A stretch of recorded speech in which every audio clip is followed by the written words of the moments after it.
Dead fish are littering the sand. Dead fish have been found in 6 bases. On it, Dave.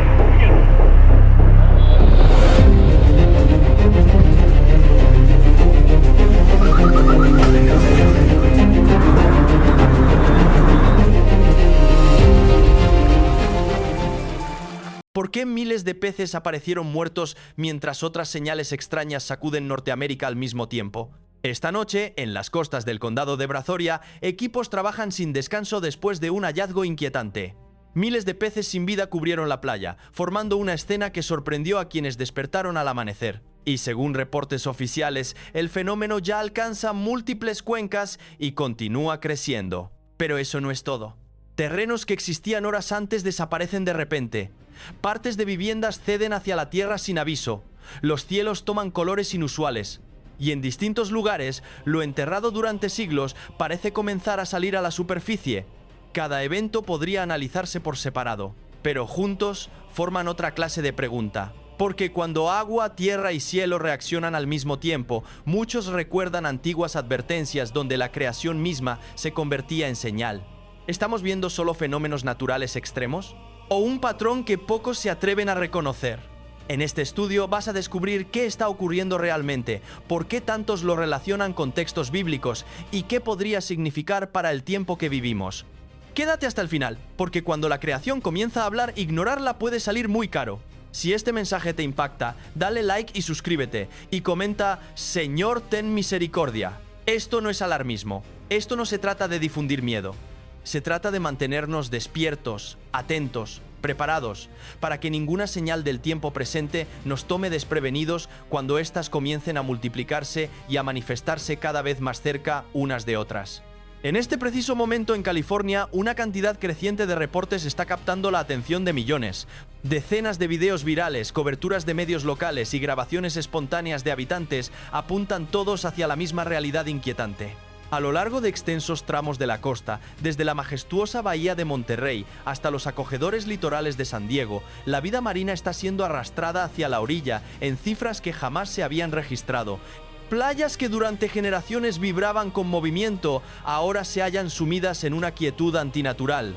Tramos enteros de arena aparecen tapizados de cuerpos marinos sin vida. En ciertas zonas, el agua ha cambiado su tonalidad habitual. Ahora luce densa, oscurecida, con matices verdosos que parecen pesar sobre la superficie como si algo invisible se hubiera mezclado con ella. Y en grabación tras grabación, lo que más impacta no es el sonido del oleaje, es la voz temblorosa de quienes filman, es la duda, es la perplejidad. Una mujer que paseaba por la orilla notó una forma extraña recostada cerca del rompiente. Desde lejos parecía algo común. Pero a medida que se acercaba, fue evidente que aquello no se asemejaba a nada que hubiera visto en sus décadas viviendo junto al mar. Los residentes están filmando con incredulidad genuina. Personas que han pasado prácticamente toda su existencia cerca de estas aguas se detienen, atónitas, sin poder identificar lo que tienen frente a sus ojos.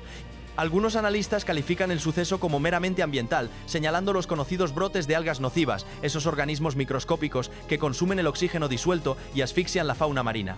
Y desde el punto de vista científico, esa explicación tiene fundamento. Pero lo que resulta cada vez más difícil de ignorar es la frecuencia con la que estos episodios se repiten. Hace apenas semanas, turistas en una playa de Oregón quedaron paralizados al descubrir una criatura marina gigantesca, de forma desconocida, varada sobre la arena. No fue una sola vez. No fue un evento aislado. Es un fenómeno que se repite en distintos puntos de la costa, en momentos diferentes, construyendo un patrón que ya no parece encajar dentro de los márgenes de lo natural. Y a medida que ese patrón se va formando, algo mucho más antiguo comienza a resonar en lo profundo de la conciencia colectiva. En el libro de Éxodo capítulo 7, versículo 20, leemos: Las aguas se transformaron y los peces que había en el río perecieron. No es descrito como un accidente fortuito. Es descrito como el momento exacto en que aquello que sostenía la vida se volvió contra ella. Más adelante, en el libro de Apocalipsis, capítulo 8, versículos 10 y 11, encontramos otra escena. Las aguas se tornaron amargas. Otra vez el agua transformándose. Otra vez la vida incapaz de subsistir. Tiempos distintos, imágenes idénticas. Por eso, las personas ya no están simplemente observando, están comenzando a conectar los puntos. No están forzando significados que no existen, sino reconociendo cómo estos momentos parecen repetirse en formas que resultan extrañamente familiares. Porque tal como está escrito en Salmos 24, versículo 1, del Señor es la tierra y todo cuanto hay en ella. No es algo que esté plenamente bajo nuestro control. Es solamente algo dentro de lo cual habitamos como huéspedes temporales. Y cuando ese delicado equilibrio se rompe, la creación entera no permanece en silencio. Lo que está desarrollándose ante nuestros ojos no es simplemente vida marina pereciendo. Es un sistema completo respondiendo. Aguas mutando. Patrones formándose. Por eso, la pregunta comienza a desplazarse. Ya no se trata únicamente de qué está contaminando estas aguas, sino de si ellas simplemente reaccionan ante un desequilibrio o si están intentando comunicarnos algo profundo. Mientras las aguas a lo largo de Norteamérica se tornaban inertes y los grandes ríos descendían sus niveles de manera anómala, algo aún más perturbador comenzaba a moverse en silencio bajo nuestros pies. En distintas regiones del medio oeste estadounidense, vecindarios completos despertaron descubriendo que algo había desaparecido durante la noche. No estaba dañado, no estaba destruido. Sencillamente, ya no estaba allí. Patios traseros que la noche anterior estaban presentes simplemente se habían esfumado al amanecer. Secciones enteras de viviendas habían perdido su conexión con el suelo sobre el cual descansaban. Bordes recortados como con un cuchillo invisible, cimientos expuestos al aire libre, como si la tierra que había sostenido todo durante décadas se hubiera retirado silenciosamente mientras la familia dormía. Un estruendo ensordecedor, comparable al de un automóvil estrellándose contra una vivienda, fue lo único que precedió al desastre. La habitación entera de una familia fue tragada por las profundidades. No hubo sirenas de advertencia, no hubo acumulación gradual de señales, solamente ausencia. Vacío, un agujero donde antes había hogar, recuerdos, vida cotidiana. Y eso es precisamente lo que vuelve estos eventos tan difíciles de procesar emocionalmente, porque la destrucción tradicional es estruendosa, deja evidencia visible, ruinas, escombros que pueden ser fotografiados. Pero esto se asemeja más a algo deliberado, calculado, casi quirúrgico. Según datos publicados por el Christian Science Monitor, existen aproximadamente 15.000 socavones diseminados a lo largo de esta región. La mayoría son pequeños y rara vez alcanzan la magnitud de los reportados recientemente. El daño no se limita al aspecto físico. Propiedades que durante generaciones habían mantenido su valor económico se desplomaron en el mercado de manera súbita. Las reparaciones se volvieron costosas y de resultados inciertos. Y aun cuando el terreno fue reforzado con técnicas modernas, esa sensación de seguridad jamás regresó del todo. Porque una vez que el suelo bajo tus pies se ha movido, resulta extremadamente difícil volver a confiar en que permanecerá firme mañana. Inicialmente, los acontecimientos fueron reportados de la manera convencional. Cimientos calizos, erosión subterránea progresiva, niveles de aguas freáticas en transformación, presiones acumulándose en estratos profundos, y todas esas explicaciones poseen un fundamento real, comprobable, pero no eliminan la incertidumbre que se ha instalado en el corazón de las comunidades afectadas, porque la mayoría de estos colapsos no se anuncian con claridad. Se desarrollan en absoluto silencio durante años y luego se manifiestan súbitamente, sin previo aviso, sin oportunidad de huida. Y aún así, el problema más profundo nunca termina de ser abordado, porque cuando eventos como estos son fragmentados en reportes individuales, dejan de parecer conectados entre sí. Se vuelven más sencillos de descartar, más fáciles de pasar por alto durante el desplazamiento del feed. Incluso fuentes informativas confiables terminan fallándole a su audiencia cuando son incapaces de unir los puntos. Acaban incrementando la ansiedad colectiva sin proporcionar esperanza ni dirección. No porque la información sea falsa, sino porque está incompleta. Porque saber qué ocurrió no equivale a comprender por qué sigue ocurriendo. Y este, queridos hermanos, no es un patrón nuevo. En las páginas del Antiguo Testamento hallamos momentos donde la tierra misma respondía, no de manera gradual, sino de forma súbita, definitiva. En el libro de Números, capítulo 16, versículos 31 al 32, está escrito: «El suelo bajo ellos se rajó, y la tierra abrió su boca y los tragó». No fue descrito como erosión natural, no fue presentado como inestabilidad geológica, fue descrito como un instante en el cual aquello que parecía firme dejó de sostenerse. Y esa es precisamente la parte que retumba ahora, porque hoy Las explicaciones técnicas siguen disponibles. Las señales continúan ahí, visibles para quien quiera observar. Pero el patrón subyacente se vuelve cada vez más difícil de ignorar, porque esto no fue solamente la Tierra colapsando, fue la Tierra respondiendo después de que el cielo ya hubiera dado señales de cambio. Y cuando una capa responde a otra, es entonces cuando la secuencia comienza a formarse de manera evidente. Poco después de que la Tierra empezara a llevarse aquello que parecía intocable, el patrón no cesó, se desplazó. Esta vez se manifestó en las aguas. A lo largo de ciertos tramos del río Kentucky, la superficie no simplemente fluyó como acostumbraba, algo cambió. Las aguas calmas comenzaron a romperse con agrupaciones de burbujas ascendiendo. No de forma dispersa, sino formándose con pulsaciones regulares, subiendo, cayendo, repitiéndose. No pasaba ninguna embarcación, no soplaba viento alguno, nada perturbaba la superficie desde arriba. Y sin embargo, el río se movía como si algo bajo sus aguas estuviera empujando hacia arriba con un ritmo organizado, casi premeditado, como si estuviera tomando aliento desde las profundidades, inhalando, exhalando. Los testigos permanecieron inmóviles, levantando sus celulares para grabar con un sentimiento profundo de inquietud. Muchos describieron la escena no con simple temor, sino con una ansiedad de naturaleza espiritual. Una residente local susurró estas palabras frente a la cámara. «Siento que el río está intentando decirnos algo. Esto no parece una fuga ordinaria de gases. El ritmo es demasiado organizado, demasiado regular, demasiado deliberado para ser casualidad». Los expertos plantearon hipótesis sobre fugas de metano o desplazamientos de sedimentos en el lecho fluvial. En regiones como la cuenca alta del río Delaware se implementaron monitoreos más estrictos y nuevas regulaciones después de identificarse problemáticas similares.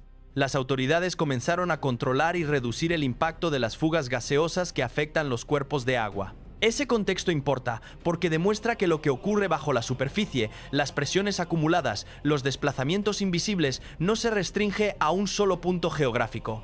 Se está rastreando, estudiando y atendiendo en múltiples ubicaciones simultáneamente. Incluso en la cuenca del río Susquehanna, los oficiales han reconocido públicamente la necesidad urgente de implementar soluciones que prevengan estas alteraciones. Sin embargo, el peso espiritual del momento no se disipa con explicaciones técnicas. El río que normalmente fluía silencioso ahora parecía latir respondiendo a un mensaje poderoso, antiguo, que pocos lograban descifrar pero todos podían sentir. Las Sagradas Escrituras han enseñado durante milenios que toda la creación responde al llamado y a la voluntad del Creador. Salmo 46, versículos 2 al 3 declara: «Por tanto, no temeremos, aunque la tierra sea removida y se traspasen los montes al corazón del mar, aunque bramen y se turben sus aguas y tiemblen los montes ante su poder». Estas palabras fueron registradas hace miles de años y sin embargo describen aguas moviéndose con una fuerza que trasciende lo natural. Una señal de que aún los elementos más familiares pueden transformarse en instrumentos de advertencia divina. El apóstol Pablo registra esta verdad de manera aún más profunda en Romanos capítulo 8, versículo 22. Porque sabemos que toda la creación gime hasta ahora con dolores de parto. Cuando el río comenzó a latir con esos respiros rítmicos, dejó de ser una anomalía geológica para convertirse en la propia tierra, clamando bajo el peso de un mundo desorientado, anhelando salvación. Rara vez le tememos a una sola catástrofe colosal. En cambio, lo que más nos sacude es cuando lo cotidiano súbitamente se transforma en extraordinario. Cuando el río que ha permanecido silencioso a nuestro lado durante toda la vida repentinamente respira con un latido inexplicable, nos recuerda que no somos los amos de este mundo. Somos apenas peregrinos en un reino que pertenece al Todopoderoso. Él nos llama a observar con mayor atención, a escuchar con humildad renovada, a regresar mientras las puertas de la gracia permanezcan abiertas. Porque incluso mientras el río continúa palpitando con ese ritmo oculto, otra oscuridad ha empezado a elevarse en otra región del país. Esta vez son columnas de humo elevándose desde minas abandonadas en las profundidades de Pensilvania. En zonas marcadas por antiguos yacimientos de carbón donde durante años nadie había puesto demasiada atención, el humo ha comenzado a brotar del suelo mismo. No procede de un incendio visible, no proviene de algo reciente. Surge de vetas que han estado ardiendo silenciosamente bajo la tierra durante años y que ahora empujan calor y gases hacia arriba a través de las fisuras del terreno. Los habitantes describen finas columnas de humo apareciendo en lugares completamente inesperados. El suelo se calienta al tacto en zonas donde no debería haber temperatura alguna, como si algo en lo profundo ya no permaneciera contenido dentro de sus límites originales. Las autoridades señalan los conocidos incendios mineros, esos que arden lentamente y resultan casi imposibles de extinguir, alimentados por el oxígeno que se filtra a través de las rocas fracturadas. Y esa explicación ciertamente posee fundamento técnico. Pero al colocarla junto a todo lo demás, el cielo que se transformó, la tierra que cedió, el agua que pulsó, ya no parece un proceso aislado. Mucho antes de que existiera la geología moderna, lugares como estos, cavidades terrestres, pozos profundos, aberturas ocultas, no eran considerados meros espacios vacíos. Eran comprendidos como umbrales, pasajes que conducían hacia abajo, no solamente en sentido físico, sino simbólico, hacia algo invisible, hacia algo más allá del alcance humano. Artefactos hallados cerca de formaciones similares a lo largo de la historia, herramientas, marcas grabadas, objetos abandonados intencionalmente, sugieren que estos lugares eran abordados con cautela, incluso con reverencia espiritual. Y aún hoy, ese sentido no ha desaparecido por completo. En regiones modeladas por vetas subterráneas y vacíos profundos, lo que emerge a la superficie no siempre permanece contenido. El calor escapa, los gases hallan sus rutas a través de las grietas. Y a veces, hasta la vida misma responde, criaturas atraídas hacia la luz en cantidades suficientes para reconfigurar el cielo. Se siente como presión moviéndose a través de capas, porque en el libro de Job, capítulo 28, versículo 5, está escrito: la tierra, de la cual sale el pan, es trastornada en sus entrañas como por fuego. Una línea que describe algo escondido, algo bajo la superficie, transformándose de maneras que no siempre son visibles hasta que alcanzan el mundo de arriba. Y eso es lo que vuelve este momento distinto. No es el fuego en sí mismo, no es la ciencia detrás del fenómeno, es el momento exacto en que ocurre. Porque cuando incluso las profundidades comienzan a liberar lo que han retenido durante tanto tiempo, se vuelve más complicado separar estos sucesos y más sencillo verlos como parte de una misma secuencia desplegándose ante nuestros ojos. Y si las profundidades ya estaban liberando aquello que habían contenido durante eras, el patrón no inició allí. Ya se había manifestado anteriormente arriba, antes de que la tierra cediera, antes de que el agua comenzara a moverse de manera distinta. El cielo ya se había transformado a lo largo de Texas y Oklahoma. Lo que la gente primero notó no fue la tormenta en sí misma, sino la manera en que la luz cambió. El horizonte adoptó un tono verde denso, más oscuro de lo habitual, presionando hacia abajo en lugar de abrirse hacia lo alto. Las nubes no se desplazaban como acostumbran hacerlo. Se compactaron, descendieron y permanecieron suspendidas en el lugar como si algo en la atmósfera se hubiera detenido por completo. Entonces, el aire cambió. No se volvió más ruidoso, se tornó más callado, tan silencioso que la gente podía sentirlo físicamente. Y fue precisamente en ese instante cuando se formó.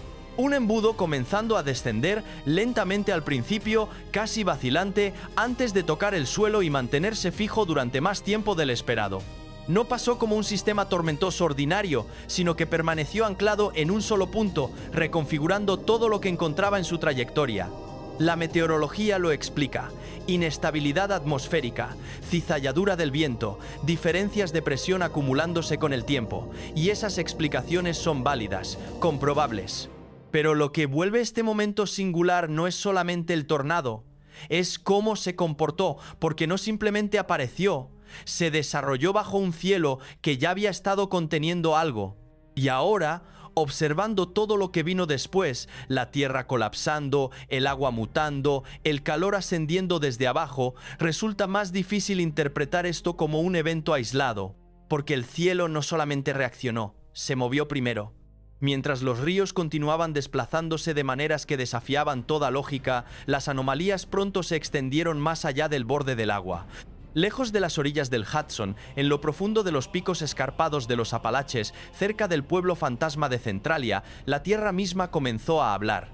Un temblor súbito rasgó el suelo, descubriendo un sitio que había permanecido sepultado durante siglos, o quizás nunca había sido destinado para los ojos humanos.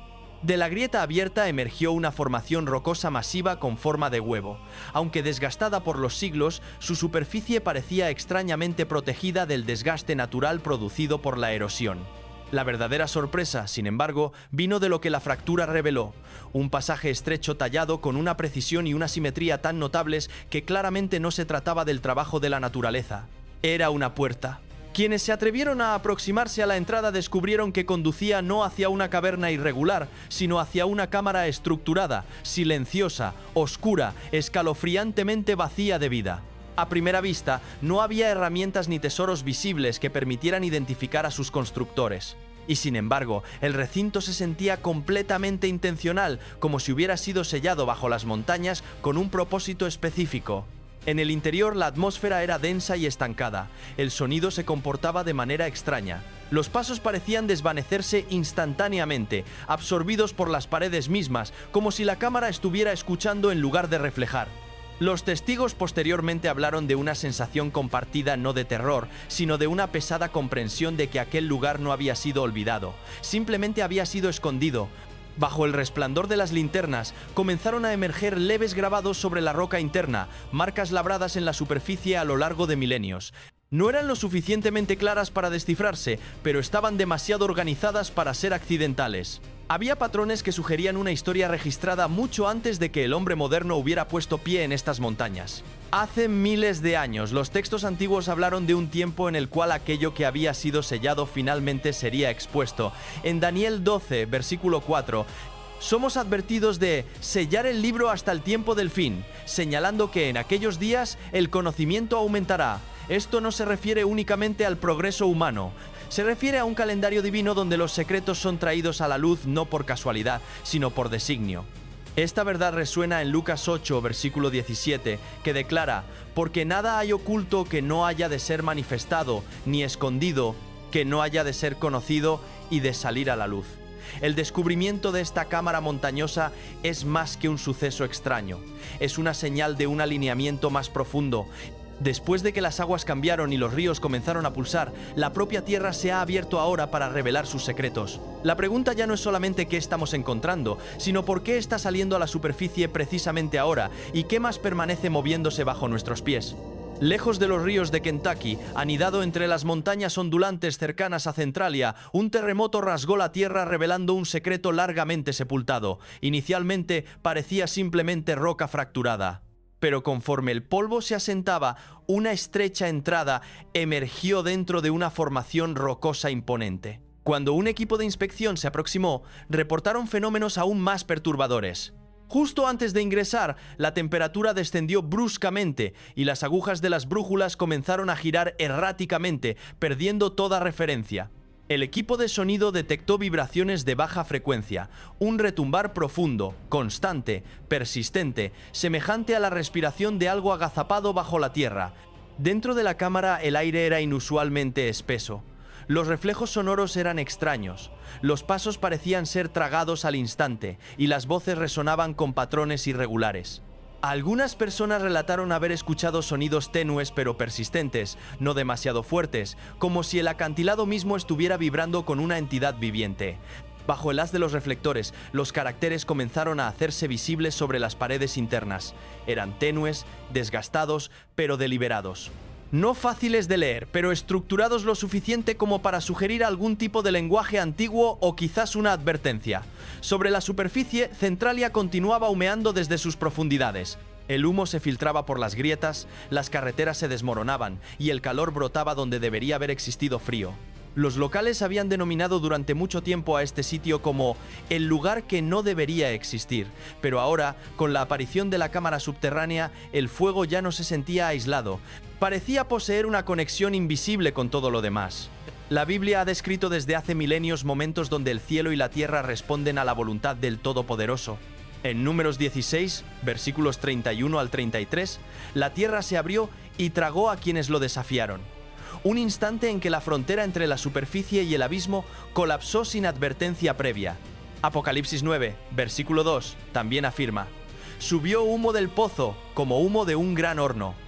Estas no son meramente imágenes simbólicas, describen un patrón. Cuando las cosas de abajo comienzan a ascender, no ocurre silenciosamente. El propio Jesús advirtió en Lucas 21, versículo 11, sobre temblores aterradores y fenómenos espantosos. Momentos en que la estabilidad que las personas creían eterna comenzó a desmoronarse. Lo más alarmante no es un evento singular, sino la convergencia. Las aguas se desplazaron, los ríos se movieron, la tierra se abrió, el fuego ascendió. Cuando las señales aparecen simultáneamente desde la superficie hasta las profundidades, dejan de ser ocurrencias aleatorias. Se siente como si una cortina estuviera siendo levantada. La pregunta más profunda es esta: ¿estamos siendo testigos de cambios naturales o de las etapas tempranas de un escenario escrito hace miles de años? La Biblia describe un tiempo en que ni siquiera el cielo permanecerá fijo. Apocalipsis 6, versículo 14, dice: el cielo se desvaneció como un pergamino que se enrolla. Y en Lucas 21, versículo 25, Jesús advierte: habrá señales en el sol, en la luna y en las estrellas, y en la tierra angustia de las gentes. Estas no son imágenes poéticas. Son advertencias de que los cielos, considerados durante milenios como inmutables, un día se comportarán de maneras que dejarán a la humanidad aterrada y buscando respuestas desesperadamente. Ahora, en los cielos sobre Massachusetts, ha aparecido un fenómeno que está obligando a las personas a mirar hacia arriba y dudar de sus propios ojos. Testigos en varios pueblos reportan un vacío perfectamente circular formándose en medio de las nubes más densas. No se deformó ni se desintegró como las nubes ordinarias, sino que mantuvo una forma nítida, clara, deliberada. En su centro, una luz suave irradiaba, no alineada con el sol y sin moverse junto con las formaciones nubosas circundantes. Los videos se propagaron rápidamente. Cientos de grabaciones capturaron la misma estructura desde ángulos y distancias diversas, y aún así, la consistencia permaneció inalterada. Todos compartieron una sensación común, no miedo inmediato, sino un profundo desasosiego. Su quietud era antinatural. Mientras las nubes circundantes eran empujadas por el viento, ese vacío circular permanecía inmóvil, suspendido como si fuera completamente independiente del mundo material. A pesar de que los meteorólogos ofrecieron explicaciones para fenómenos raros como los agujeros Fallstreak o las formaciones de cristales de hielo, lucharon por explicar su precisión absoluta, porque la naturaleza rara vez mantiene una simetría tan perfecta mientras todo a su alrededor cambia constantemente. En la Biblia, el cielo nunca es simplemente una extensión indefinida, es la frontera entre lo visible y lo invisible, entre el reino terrenal y el espiritual. Cuando los cielos cambian, no es meramente un fenómeno visual, sino algo cargado de simbolismo profundo. A lo largo de la historia espiritual, los momentos de apertura celestial nunca han sido comunes. Marcan transiciones, revelaciones, advertencias severas. Esto no significa que cada fenómeno extraño sea un cumplimiento directo de profecía, sino más bien que indica una secuencia familiar repitiéndose. Lo que perturba a las personas no es solamente lo que ven, sino el sentimiento que acompaña la observación, una quietud escalofriante, un silencio como si el flujo del tiempo hubiera sido interrumpido brevemente. Cuando se coloca junto a los demás trastornos, el cambio de color de las aguas, los ríos desplazándose, la tierra agrietándose, resulta complicado considerar los eventos aislados. Poco después de que la extraña puerta apareciera en el cielo de Massachusetts, otro fenómeno emergió. Esta vez fue sobre las aguas del lago Erie, cerca de Ohio. Inicialmente, parecía un atardecer ordinario, con un tono rojizo pálido extendiéndose a través del horizonte, gentilmente reflejado sobre la superficie del lago. Pero conforme transcurría el tiempo, la verdad se hizo evidente. La luz no se desvanecía, no se desplazaba con la órbita solar, sino que permanecía quieta, estable, controlada. Lo que debería haber durado apenas algunos minutos se prolongó durante más de una hora, y luego incluso más. Los testigos se alinearon a lo largo de la orilla del lago, algunos tomando fotografías en silencio, otros simplemente observando sin pronunciar palabra. El halo se intensificó hasta convertirse en una mezcla bizarra de rojo y azul, extendiéndose por el horizonte como una cortina suspendida entre el cielo y el agua. No era un relámpago, ni la aurora boreal. Su color, su estructura y su duración no coincidían con ningún fenómeno natural comúnmente observado en esa región. Lo más perturbador no era su intensidad, sino su persistencia antinatural. La ciencia ha propuesto teorías sobre actividad electromagnética remota, turbulencias atmosféricas o dispersión de luz. Sin embargo, estas explicaciones nuevamente solo tocan la superficie del fenómeno y no abordan la regla subyacente. La Biblia describe tiempos en que la luz del cielo dejará de operar como acostumbra. Isaías 13, versículo 10, declara: las estrellas de los cielos y sus luceros no darán su luz. El sol se oscurecerá al nacer y la luna no dará su resplandor. Esto no es meramente una descripción de oscuridad, sino una disrupción del orden celestial. Joel 2, versículos 30 y 31, también advierte: daré prodigios en el cielo y en la tierra, sangre y fuego y columnas de humo. El sol se convertirá en tinieblas y la luna en sangre. Esto no es simplemente alegoría literaria, son las reglas de aquellos momentos en los cuales el cielo refleja algo más profundo que el clima, algo conectado con el calendario y la transición de eras.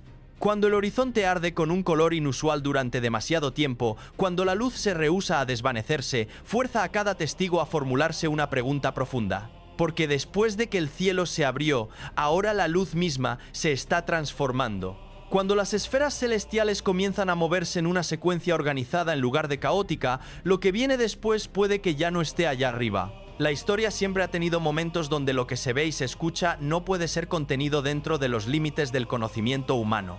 Estos momentos no llegan acompañados de ruido o destrucción, sino con un silencio preciso y aterrador. Uno de tales eventos fue reportado cuando un vacío circular semejante a niebla apareció suspendido en pleno aire. No se desgarró violentamente, sino que se formó lentamente, como si una cortina acabara de descorrerse.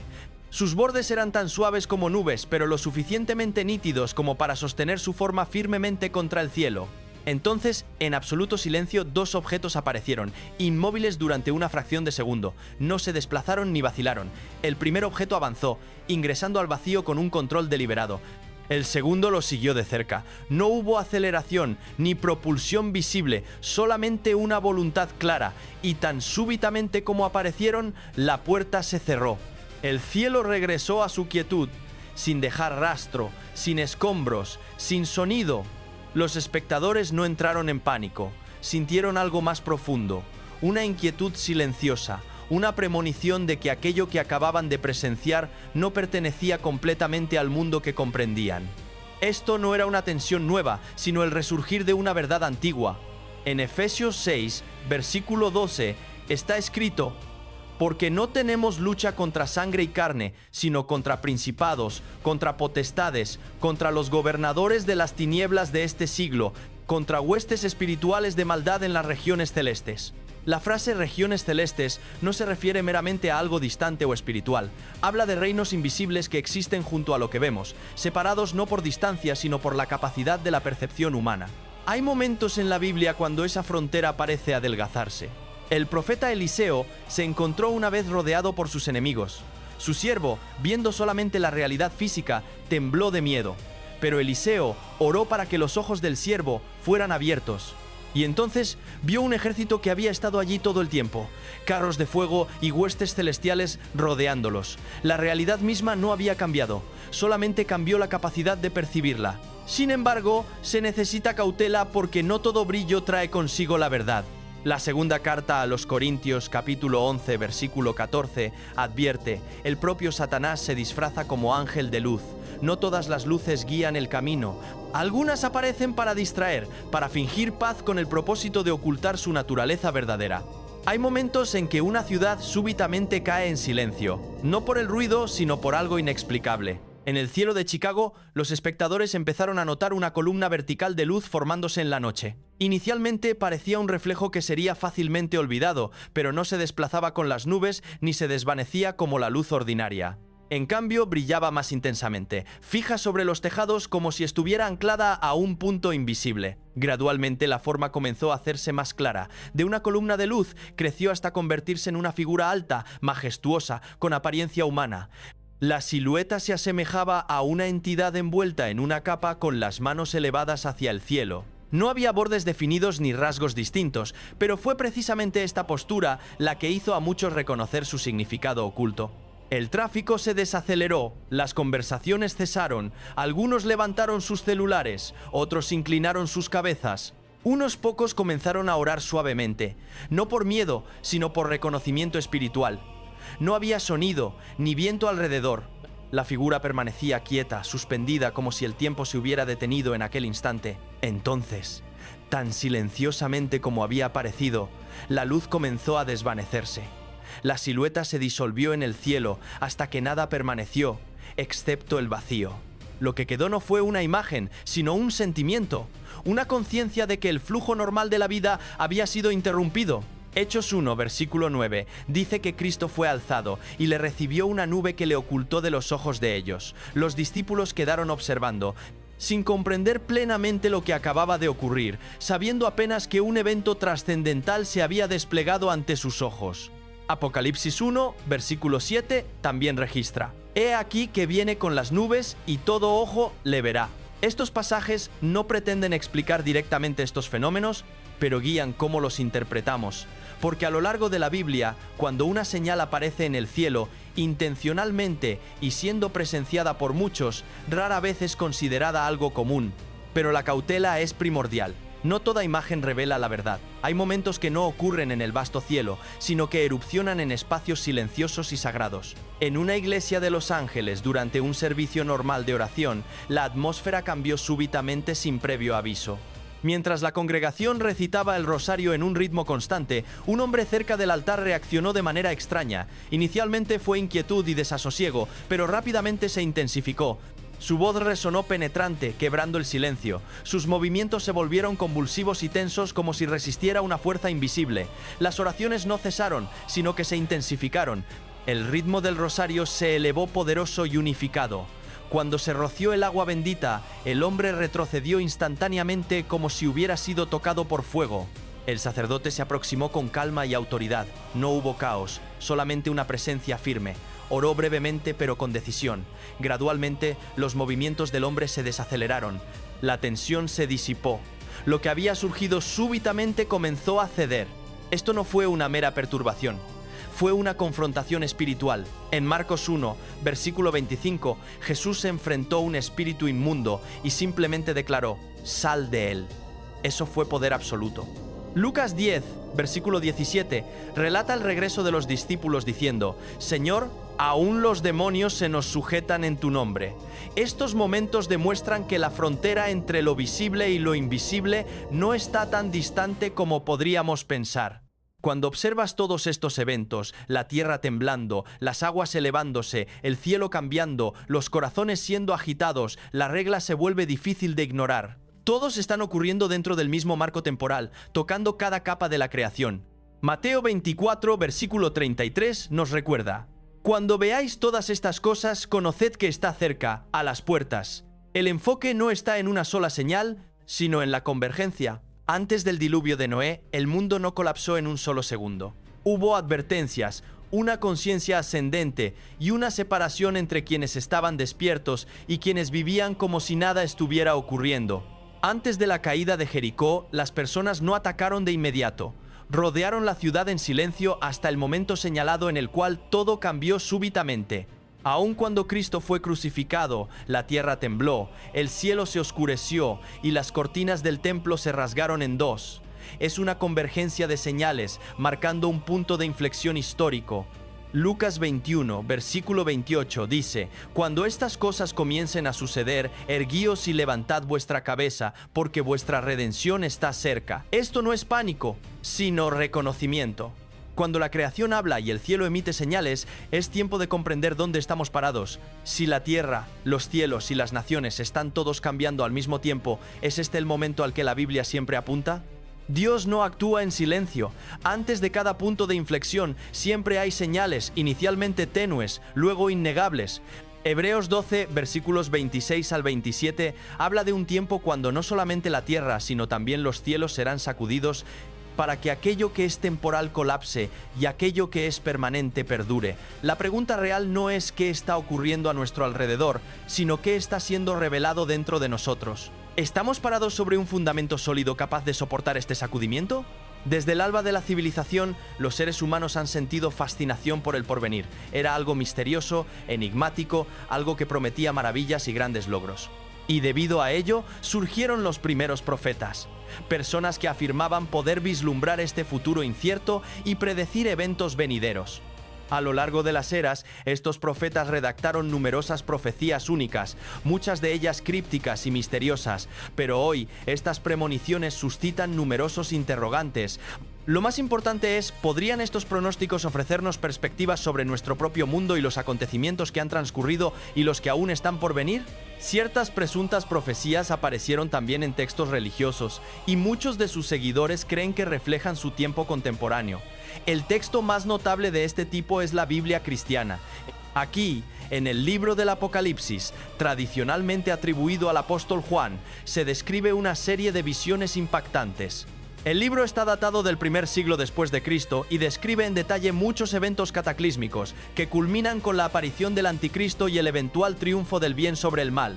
El simbolismo explícito en este texto ha conducido a numerosas interpretaciones, algunas de las cuales sostienen que se trata de profecías relacionadas con los desastres globales actuales. Quienes intentan interpretar el libro del Apocalipsis frecuentemente se concentran en los temas de guerra, enfermedad, desastres naturales y muerte rampante. Por supuesto, estos pueden conectarse fácilmente con muchos eventos de nuestro propio tiempo, incluyendo terremotos, hambrunas, pandemias y guerras. Es más, otro tema bíblico, los 4 jinetes del Apocalipsis, que representan el hambre, la guerra, la conquista y la muerte, pueden reflejarse en las problemáticas en curso de nuestra era. El hambre, por ejemplo, ha sido grandemente agravado por los cambios climáticos en curso, mientras que la guerra es un problema persistente en la humanidad. Sin embargo, el libro del Apocalipsis también menciona la marca de la bestia. Numerosos teóricos han surgido para interpretarla como una profecía sobre un sistema de control sobre el comercio. Las monedas digitales modernas, la vigilancia e incluso los códigos de barras han sido conectados con esta teoría. En su mayor parte, sin embargo, estas teorías son apenas especulación. Están allí simplemente para mostrar cómo la profecía bíblica continúa sirviendo como un espejo para todas las dolencias modernas que presenciamos. Y aún los eruditos bíblicos argumentan que el libro del Apocalipsis es simplemente una obra teológica fuertemente cargada de simbolismo. Según ellos, está destinado a infundir esperanza en los cristianos y no es una profecía sobre el futuro. Las profecías parecen estar abriéndose para que las veamos y comprendamos, y por supuesto, el conocimiento se duplica aproximadamente cada año. Como resultado, también me siento bastante entusiasmado.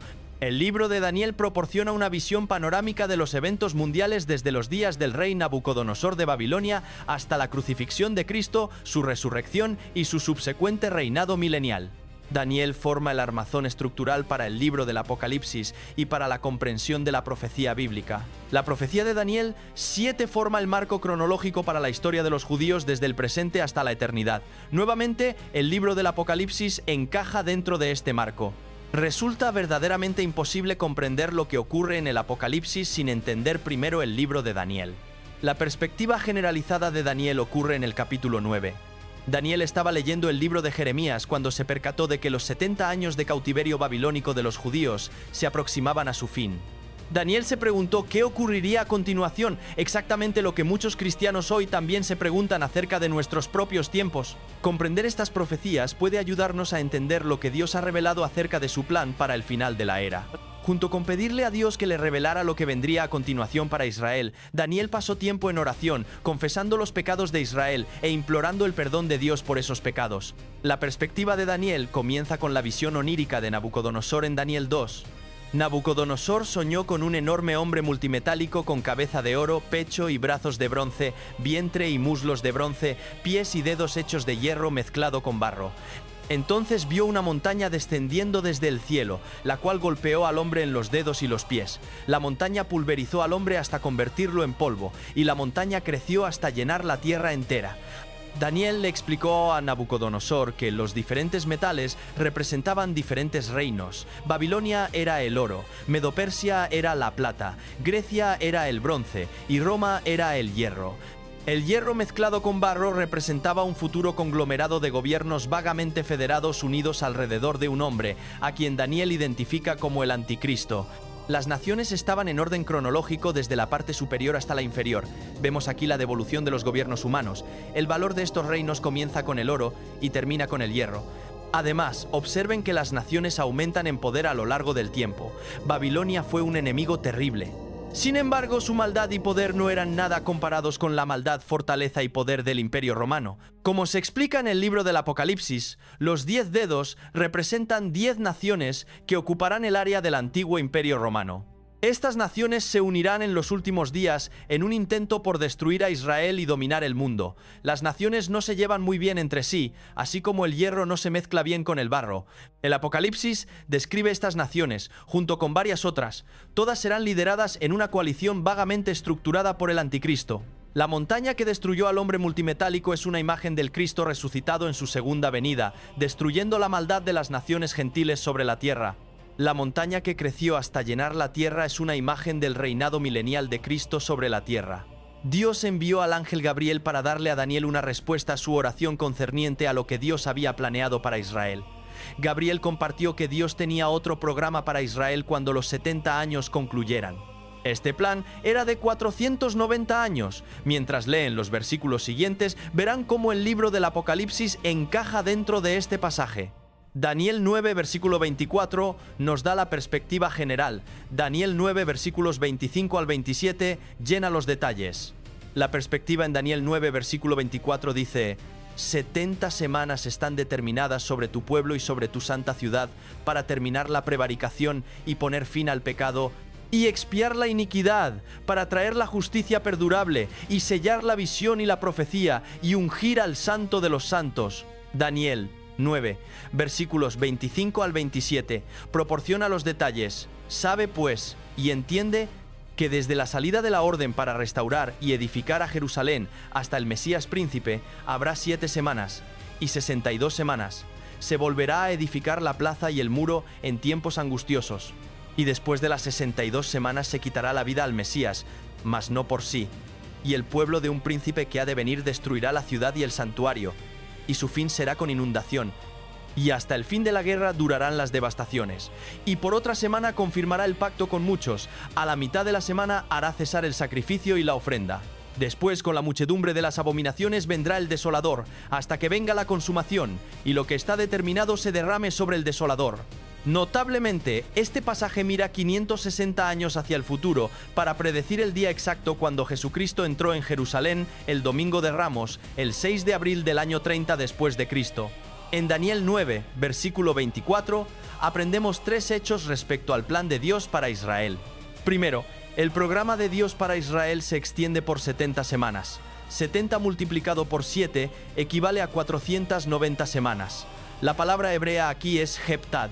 Este es un término genérico que puede significar 7 de cualquier cosa. Es similar a nuestra palabra docena, la cual puede significar 12 de virtualmente cualquier cosa. 12 bananas, 12 lápices, 12 años.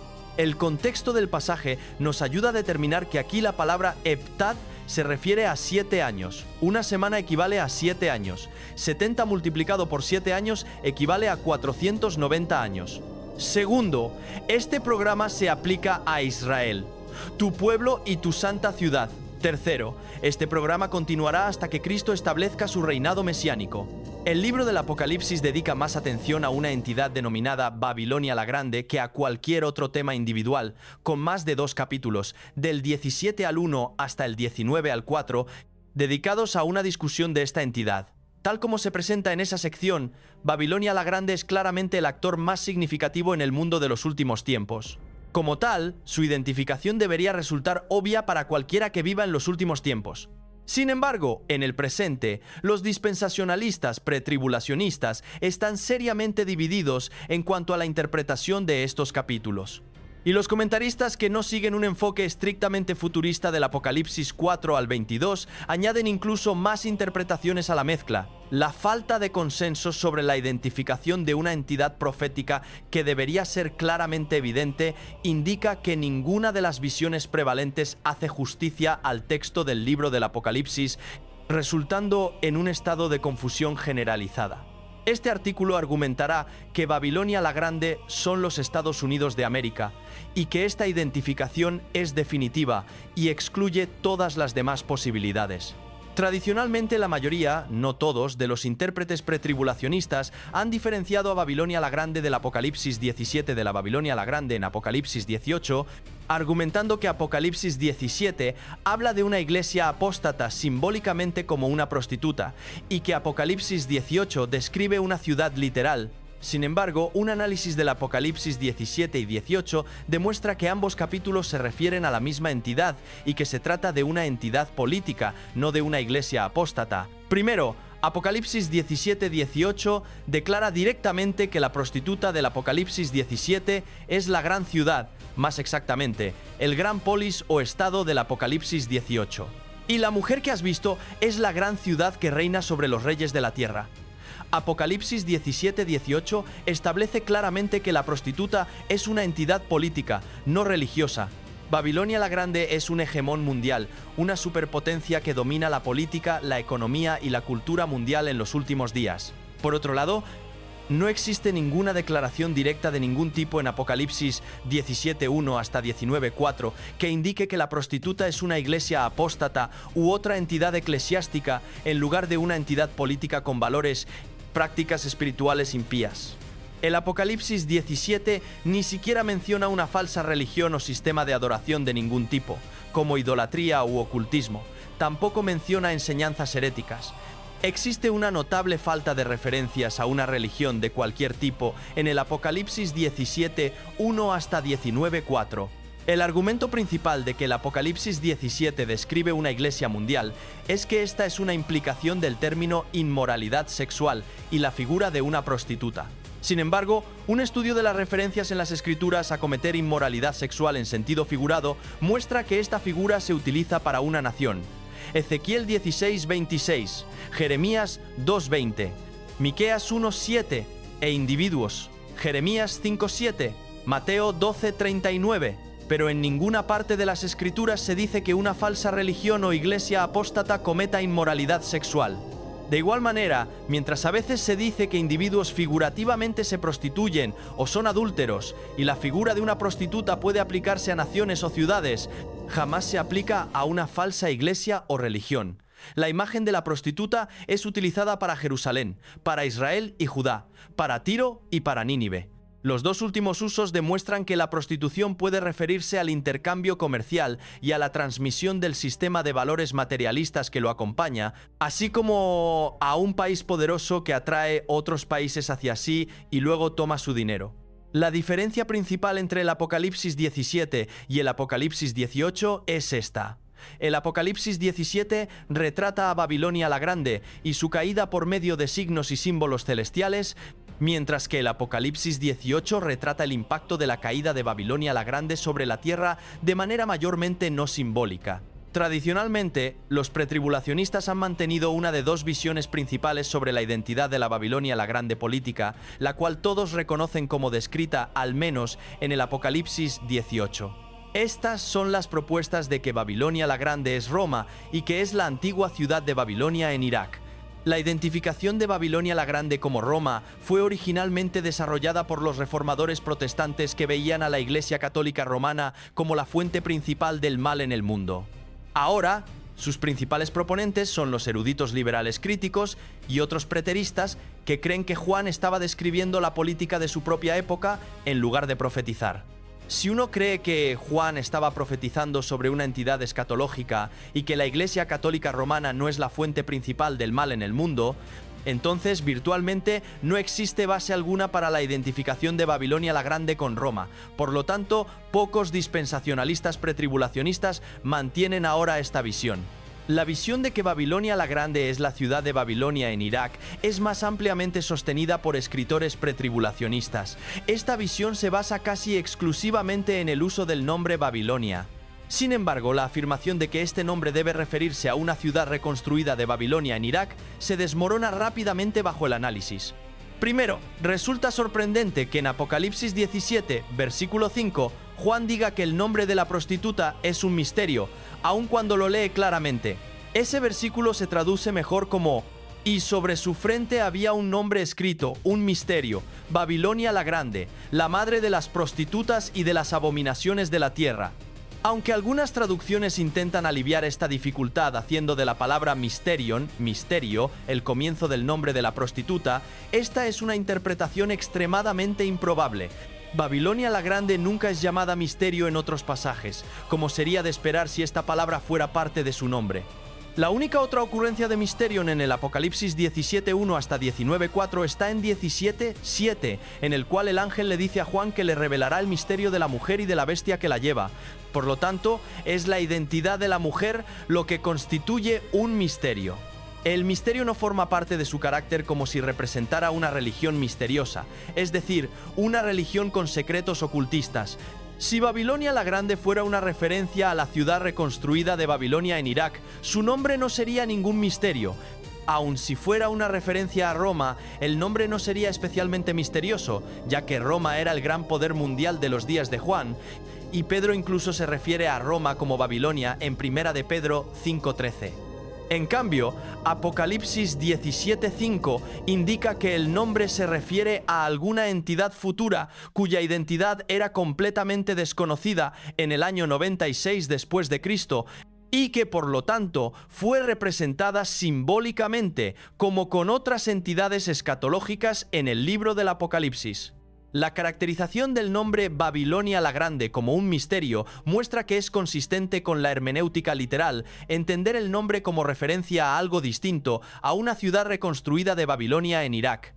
Virtualmente todos los escritores se refieren a Babilonia la Grande simplemente como Babilonia, lo cual tiende a dejar la impresión de que Babilonia la Grande es la antigua ciudad de Babilonia reconstruida. Sin embargo, un examen de las ocurrencias de este nombre en el Apocalipsis revela que Juan jamás sigue esta práctica. El libro del Apocalipsis llama a esta entidad Babilonia la Grande, la gran ciudad Babilonia, y Babilonia la gran ciudad, pero jamás Babilonia absolutamente, sola y sin modificadores. 4 veces es simplemente llamada la gran ciudad sin el uso del nombre Babilonia. Inversamente, en el Antiguo Testamento, Babilonia es llamada Gran Babilonia, que equivale a Babilonia la Grande, solamente una vez en Daniel 4:30, y allí, en un discurso de un rey pagano. Nunca es llamada la Gran Ciudad Babilonia, Babilonia la Gran Ciudad, o incluso la Gran Ciudad. Si una ciudad reconstruida de Babilonia estuviera a la vista en el Apocalipsis, debería ser llamada Babilonia sin modificadores al menos una vez, aunque solamente fuera para hacer claro que Babilonia la Grande es realmente la antigua ciudad de Babilonia reconstruida. En cambio, el uso consistente del adjetivo descriptivo grande, acompañado del artículo definido, indica que una entidad diferente está a la vista en el libro del Apocalipsis. Siguiendo la terminología bíblica, este artículo siempre utiliza Babilonia la Grande para la entidad escatológica en el Apocalipsis 17:1 hasta 19:4. La razón principal por la cual el libro del Apocalipsis llama a la prostituta Babilonia la Grande es que ella representa una entidad que no existía y era totalmente desconocida en la época cuando el libro fue redactado. De ahí que el revelador eligió usar una metáfora y declarar que el nombre real era un misterio. Convenciones de nomenclatura similares son utilizadas en la Biblia para otras entidades futuras. Rusia es llamada Gog, y muchos de los países modernos mencionados con ella en Ezequiel 38:1 al 6 son llamados por otros nombres ahora desaparecidos. La Confederación de 10 Naciones del Anticristo es representada por el Imperio Romano. El nombre de Antíoco IV no fue dado en sus descripciones en Daniel 8 y 11. El nombre del Anticristo nunca es dado, solamente el número de su nombre. Pero aunque ninguno de esos nombres es dado, no ha habido ni habrá duda en cuanto a la identificación de estas personas o naciones cuando vengan, porque la Biblia proporciona información identificadora que es mucho más específica que un nombre. El nombre Babilonia la Grande fue elegido en lugar de algún otro nombre para mostrar que la entidad que representa es la cumbre de la gloria, riqueza, poder y maldad de los reinos del hombre. Comúnmente se sostiene que Babilonia la Grande es destruida al final del período de tribulación, ya sea en el momento de la segunda venida de Cristo o justo antes. Esto se debe a la ubicación del Apocalipsis 17:1 hasta 19:4 en la narrativa y a la mención de Babilonia la Grande en la descripción de la séptima copa, Apocalipsis 16:19. Si esta visión es correcta, entonces Babilonia la Grande tendría que representar el reino del Anticristo o su base de poder. Ya que el Anticristo domina el sistema económico mundial a lo largo de la segunda mitad del período de tribulación, Apocalipsis 13:16 al 17, y es el gobernante más poderoso sobre la tierra, Apocalipsis 13:7. Por otro lado, si Babilonia la Grande es destruida en cualquier momento antes de la segunda venida, y especialmente si es destruida antes del punto medio del período de tribulación, no podría identificarse con el reino del Anticristo, ya que el Anticristo permanece en el poder hasta Armagedón. Apocalipsis 13:5 al 7. Babilonia la Grande debe referirse a alguna otra entidad que es incluso más poderosa que el reino del Anticristo al inicio del período de tribulación. La destrucción de esta entidad es por lo tanto necesaria para facilitar el ascenso al poder del Anticristo. Una serie de razones se presentarán a favor de esta última posición. En Apocalipsis 14:8, que es el primer versículo en mencionar a Babilonia la Grande en el libro del Apocalipsis, un ángel proclama: caída es Babilonia la Grande, la cual ha hecho beber a todas las naciones del vino del furor de su fornicación. Los dos verbos epesín, caída, están en el tiempo aoristo, el cual es típicamente utilizado para indicar acción pasada. Dentro del contexto narrativo del libro del Apocalipsis, esta proclamación es emitida en el punto medio del período de tribulación. Aun si uno no acepta que el libro del Apocalipsis está organizado cronológicamente, debería notarse que la secuencia de anuncios angelicales en el Apocalipsis 14:6 al 11 es muy específica. El ángel que advierte contra recibir la marca de la bestia es descrito como habiendo seguido al ángel que proclamó la caída de Babilonia la Grande en el pasado, Apocalipsis 14:9. La marca de la bestia es implementada después del punto medio del período de tribulación, lo cual marca el momento de estos anuncios angelicales como el punto medio. Por lo tanto, Apocalipsis 14:8 es una declaración clara de la caída de Babilonia la Grande antes del punto medio del período de tribulación. Un estudio del Apocalipsis 17:1 hasta 19:4 muestra que Babilonia la Grande es la gran superpotencia mundial en los últimos tiempos. Los siguientes hechos emergen de un análisis de esta sección del libro del Apocalipsis. Primero, Babilonia la Grande tiene la economía más grande de cualquier entidad en el mundo. Es el centro de la riqueza mundial y es responsable de un periodo prolongado de creación de riqueza global en los últimos tiempos. Segundo, Babilonia la Grande ha moldeado la cultura global en los últimos tiempos de manera directamente anticristiana. Tercero, Babilonia la Grande tiene el mayor poder político de cualquier entidad en los últimos tiempos. Cuarto, Babilonia la Grande es considerada como teniendo el ejército más fuerte del mundo en los últimos tiempos. Todas estas características coinciden única y definitivamente con los Estados Unidos de América. Dios Todopoderoso, en toda la historia, ha existido solamente una nación como América, fundada por peregrinos buscando libertad para adorar, establecida sobre un vasto continente entre dos océanos, dedicada a la proposición de que somos creados iguales y dotados por nuestro Creador con ciertos derechos inalienables. Una nación bajo Dios. Tú nos has librado en la guerra, prosperado en la paz, y levantado generaciones dispuestas a ofrecer la última medida completa de su devoción para la preservación de la libertad en casa y en el extranjero. Hemos sido luz para el mundo. Desde nuestras costas ha salido la mayor fuerza misionera en la historia. Pero ahora, Señor, América ha caído en oscuridad, desobediencia e indiferencia. Hemos pecado, y nosotros, tu pueblo, Señor, nos humillamos y oramos, y buscamos tu rostro, y nos volvemos de nuestros caminos perversos. Por favor, perdona nuestro pecado y sana nuestra tierra. Danos líderes que comprendan los tiempos y sepan lo que debemos hacer. Que la antorcha de la libertad arda intensamente, inflamada por la bondad de tu pueblo. Dios bendiga a América. En el nombre de Jesús, amén. Hermanos y hermanas, lo que hemos recorrido juntos a lo largo de esta extensa reflexión no es simplemente una compilación de eventos extraños. No es una colección de coincidencias dramáticas destinadas a generar emociones pasajeras, es algo mucho más profundo, es una invitación a despertar, una invitación a observar con ojos espirituales aquello que nuestros sentidos físicos apenas alcanzan a percibir. Vivimos en una época singular en la historia de la humanidad, una era donde el conocimiento se duplica a velocidades impensables. Una era donde las distancias se comprimen, donde las fronteras se difuminan, donde las naciones se entrelazan como nunca antes, pero también una era donde la confusión se multiplica, donde la verdad parece relativizarse, donde los fundamentos espirituales que sostuvieron generaciones enteras parecen tambalearse bajo el peso de filosofías nuevas que prometen libertad pero entregan esclavitud. Cuando observamos los peces apareciendo sin vida en las costas, no estamos contemplando solamente una crisis ambiental, estamos viendo un eco. Cuando vemos la Tierra abrirse y tragar hogares enteros, no estamos solamente atestiguando un fenómeno geológico, estamos viendo un eco. Cuando los ríos comienzan a respirar de manera antinatural, cuando el cielo se transforma en colores que desafían lo conocido, cuando luces inexplicables permanecen suspendidas sobre los lagos durante horas, no estamos contemplando solamente curiosidades dignas de los noticieros, estamos viendo ecos. Ecos de algo que ya fue escrito.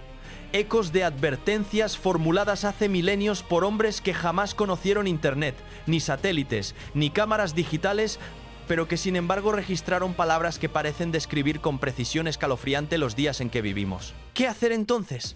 ¿Es momento de huir hacia las montañas? ¿Es momento de acumular reservas y aislarnos del mundo? No, queridos hermanos, la respuesta nunca ha sido el aislamiento ni el pánico. La respuesta es el discernimiento. La respuesta es la oración consciente. La respuesta es regresar a los fundamentos espirituales que nuestros antepasados conocían bien y que muchos de nosotros hemos olvidado en medio de la prisa moderna. Pasen tiempo con sus familias, hablen con sus seres queridos sobre los temas que verdaderamente importan, reconcilien aquello que esté roto, perdonen aquello que durante años pareció imperdonable. Reconozcan que cada día es un regalo y no una garantía. Vuelvan a las páginas sagradas con corazones humildes, no buscando confirmar sus propias ideas, sino buscando ser transformados por la verdad eterna. Hablen con sus hijos sobre los valores que perdurarán cuando todo lo demás se desmorone. Enséñenles que la fortaleza verdadera no proviene de las cuentas bancarias ni de los reconocimientos profesionales, sino de un fundamento espiritual sólido que ninguna tormenta puede arrebatar. Recuérdenles que la verdadera riqueza es aquello que llevamos dentro del alma, aquello que nadie puede confiscarnos, aquello que trasciende los siglos. Y cuando vean las noticias, cuando lean los reportes, cuando escuchen testimonios sobre eventos extraños y patrones inexplicables, no caigan en el pánico, pero tampoco caigan en la indiferencia. Hay un punto medio sagrado, un punto de vigilancia tranquila, donde el creyente camina con los ojos abiertos pero el corazón sereno, donde se reconoce la gravedad del momento sin perder la esperanza fundamental que sostiene toda existencia significativa. Las señales continuarán apareciendo. Esto es lo que las Escrituras nos han enseñado durante milenios. Aumentarán en frecuencia, aumentarán en intensidad. Y aquellos que estén espiritualmente despiertos las reconocerán por lo que son. No causas de terror, sino llamados a la reflexión.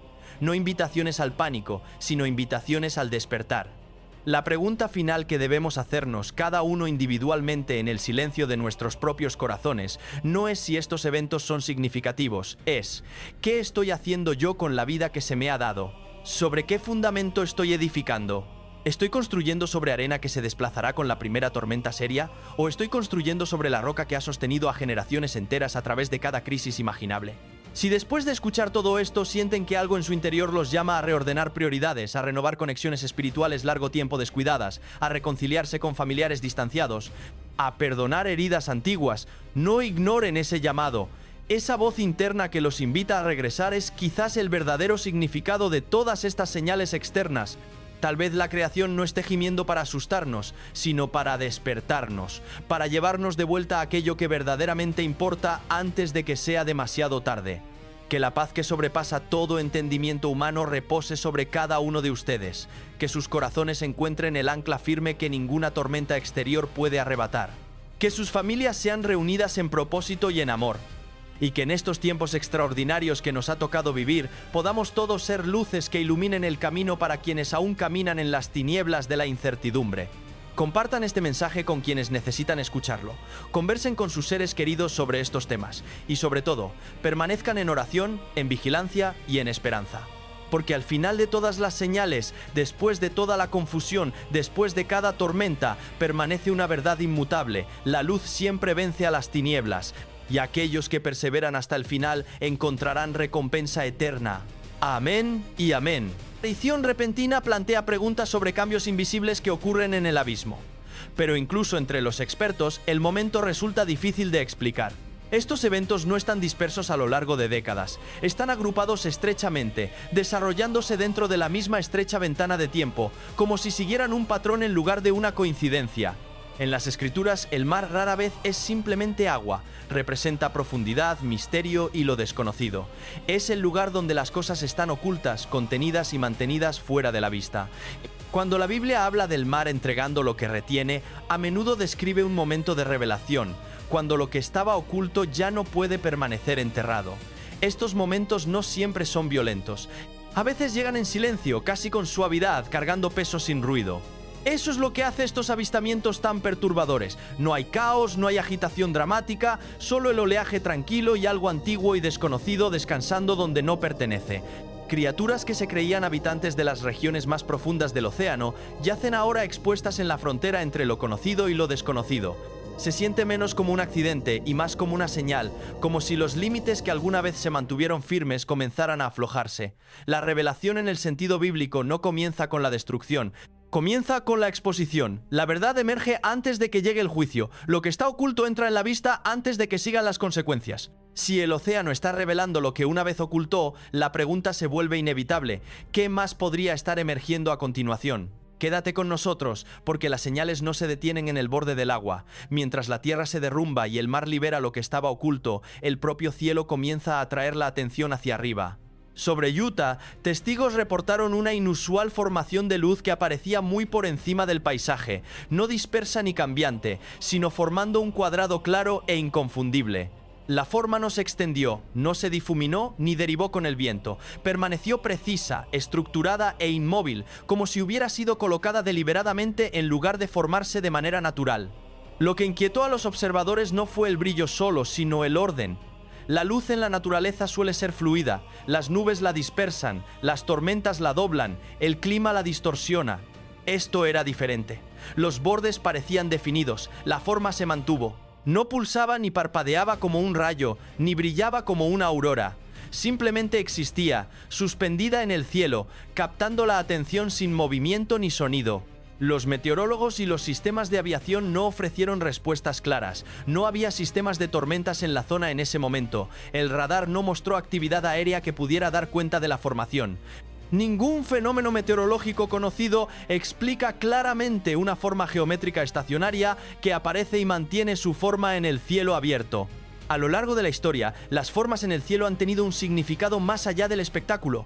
Un cuadrado, en particular, no está asociado con el caos o la aleatoriedad. Representa medición, límites y orden. Implica que algo está siendo definido, evaluado o marcado.